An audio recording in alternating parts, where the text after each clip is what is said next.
भाईजान नाम का एक आदमी अपने 4 भाइयों के साथ रहता था। वह बहुत ही साहसी और ईमानदार था। वह अपनी भाइयों की बहुत देखभाल करता था। जब भी किसी भाई का किसी से झगड़ा होता था तो भाईजान उसका बदला लेने निकाल पड़ता था।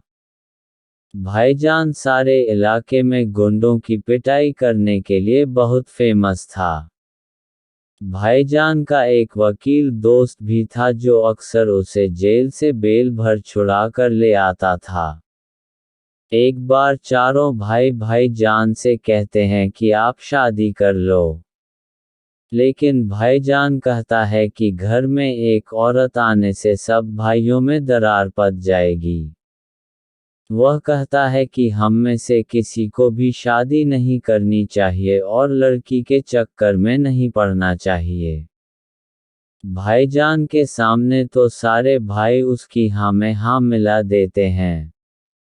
लेकिन उसकी पीठ पीछे हर भाई का किसी ना किसी लड़की के साथ रोमांस चल रहा था। लेकिन वे भाईजान को कुछ भी बताने से डरते हैं।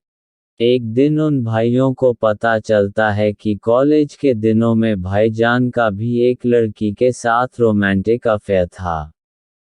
वे सब सोचते हैं कि अगर उस लड़की को ढूंढ कर फिर से भाईजान के सामने ले आएं तो हो सकता है कि उनके दिल में फिर से प्यार जाग जाए। अगर भाईजान अफेयर करने लगेंगे तो फिर वे लोग भी खुलेआम अपनी अपनी गर्लफ्रेंड से मिल पाएंगे। यह प्लान करके चारों भाई उस लड़की को ढूंढते हैं।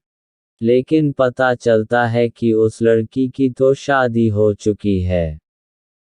और उनका यह प्लान यहीं चौपट हो जाता है। इससे सब निराश हो जाते हैं। लेकिन एक दिन भाईजान पूजा नाम की लड़की से मिलता है। उसे देखते ही वह अपने आप ही उसे प्यार करने लगता है। पूजा भी भाईजान को बहुत पसंद करती है। पूजा कहती है कि उसे शरीफ लड़के बहुत पसंद है। यह सुनकर भाईजान परेशान हो जाता है। लेकिन भाईजान पूजा की खातिर अब एक शरीफ लड़का बनने की ठान लेता है। वह सोचता कि आगे से कोई भी लड़ाई झगड़ा नहीं करूंगा।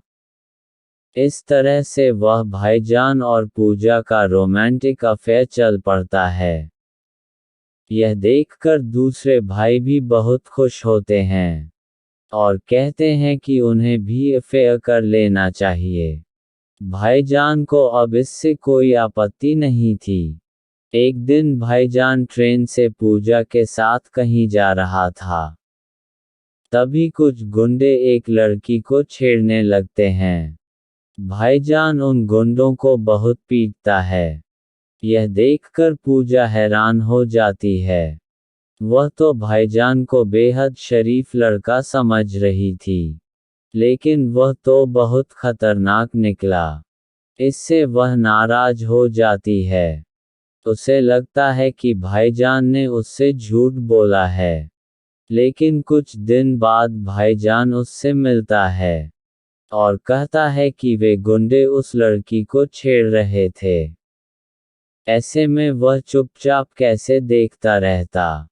धीरे धीरे पूजा कन्विंस हो जाती है और वो भाईजान को माफ कर देती है। लेकिन कहती है कि आगे से कोई झगड़ा फसाद ना करें। भाईजान इसके लिए मान जाता है।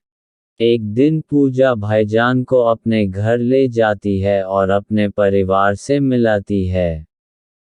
वहाँ भाईजान को पता चलता है कि एक आदमी पूजा के खानदान का पुराना दुश्मन था और अक्सर उन्हें तंग किया करता था। भाईजान उस आदमी को सबक सिखाने की ठान लेता है। लेकिन इस बारे में पूजा को कुछ भी नहीं बताता। एक दिन वह गुंडा पूरे मार्केट पर कब्जा करने की कोशिश करता है। इसके लिए वह अपने गुंडों को भेजता है। गुंडे सबसे हफ्ता वसूलने की कोशिश करते हैं। लेकिन तभी भाईजान वहां पर आता है और उन गुंडों की पिटाई करके भगा देता है।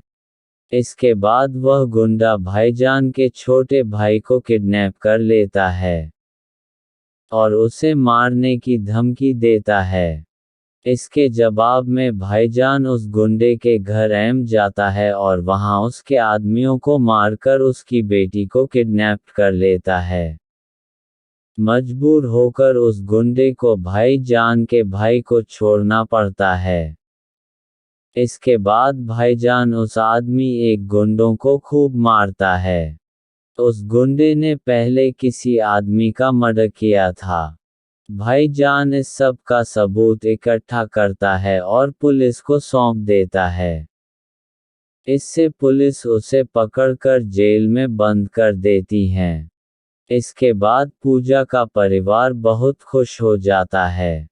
उन्हें उस दुश्मन से मुक्ति मिल जाती है और इसके बाद भाईजान और पूजा की शादी कर दी जाती है।